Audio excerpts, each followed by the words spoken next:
do it then in the format of the questions? Yeah. Okay. So the first question then is, what does racism mean to you? And the idea was kind of, what does racism mean to you? Or Mm-hmm. how would you define racism in Yeah. terms of how you would like other people, or, you know, the average person generally, to understand what Right. racism is? Okay. Well, I think racism is an attitudinal problem based on lack of knowledge of people. People who are different. And unfortunately, that attitude, I think, then sometimes translates into problematic behaviors. Yeah. And so, how about the ideas of like institutionalized and systemic racism? Hmm. Well, um, to me, everything comes back to the individual. So, institutions, systems, even social constructs are created by individuals, by people. And, like when we look at Canada and the history of Canada and the vision of settlers was to extract resources and take land. I think that the oppression of Indigenous people has transformed into a pervasive level of social racism because from a sort of an economic standpoint, we have to be continually suppressed and repressed um, because then we're more vulnerable, right? And our lands and our resources are more vulnerable. So it's a very holistic sort of image that I have. But racism is a strategy, and I think it's perpetuated. I think that our at least the former regime was perpetuated racism very deliberately, because if we are perceived in a really negative light, then when we do have legitimate, treaty concerns or land concerns, we're not going to have general public support. And in my lifetime, I've seen where we've had levels of really high public support, and then because of certain, political events, that support really waned, and it was because racism as a strategy was used. But it comes down to the individual, right? So if we have a level of racism in society, it's easy for any individual to absolve themselves of responsibility. Well, it's not me; it's everybody else. But it does come down to every single one of us, including me. I can't go in the world and expect other people to do what I'm not willing to do. So I had to look at my own racism.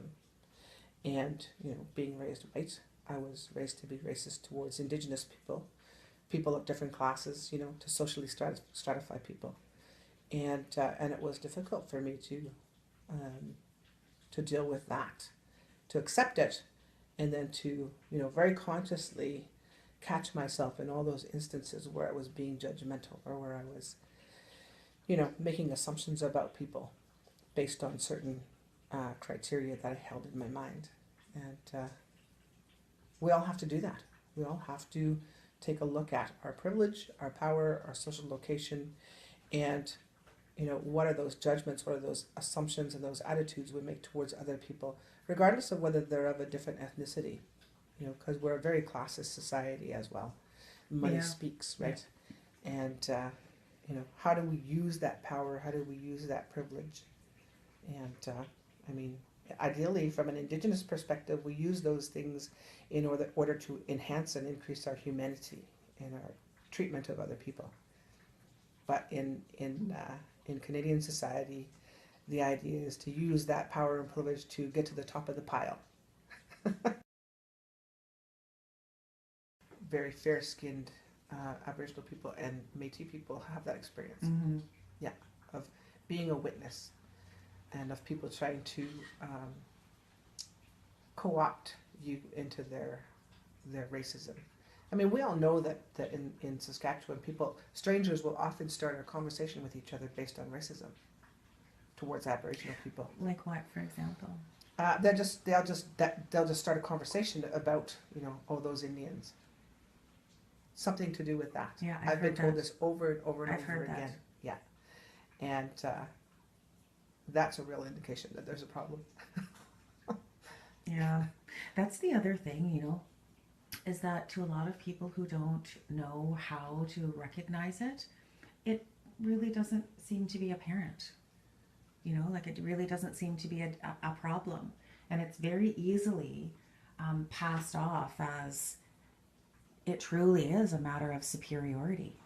You know, as white folks, we clearly are, you know, inherently superior when we look at, you know, Aboriginal people in the situation that they're in and substance abuse, and it seems to be justified as that inherent superiority, inferiority, which I believe is like truly problematic. Mm-hmm. Like when you see attitudes that are like that, mm-hmm. and I don't think that that's uncommon.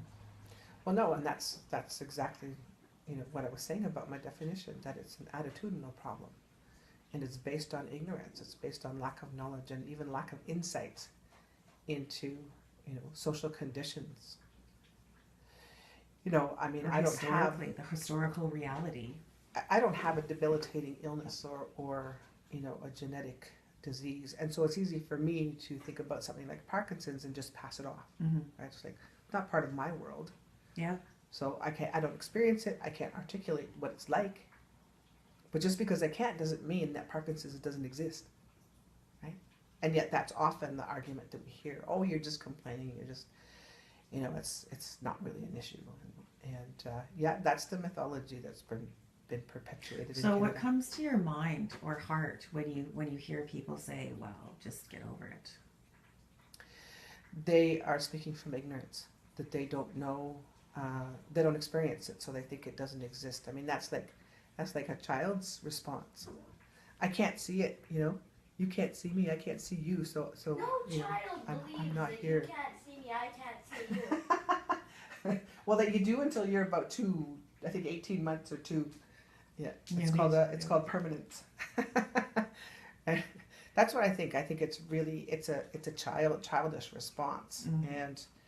And you know, I mean, we can all be childish in moments, but you know, ideally, we're going to at some point, if this is something that keeps coming up from different sectors of society, then we need to pay attention. How do you spell knowledge?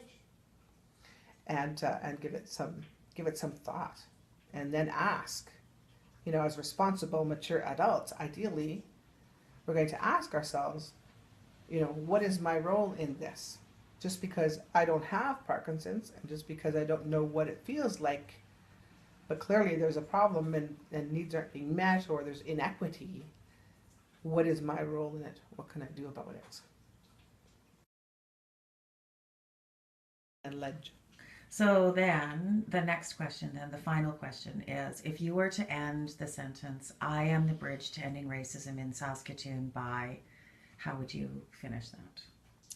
I am the bridge to ending racism in Saskatoon by, God, that's a tough one, isn't it? Well, I think, you know, like you had already said at the beginning of the last question that I asked you, is that being aware of your own racism. I got the answer. Yeah. Okay. Yeah. Cool. Yeah. So I'm the bridge to ending racism in Saskatoon by reminding people that race, class, you know, so many things are just social constructs. That as human beings, we are innately, intrinsically equal. We're the same as everybody else. Some people have more resources, some people have more power, and some people have more privilege because that's the way our system's been set up. And so our job then is to, you know, to do that self-inquiry. How am I contributing to this problem, even if I don't experience it?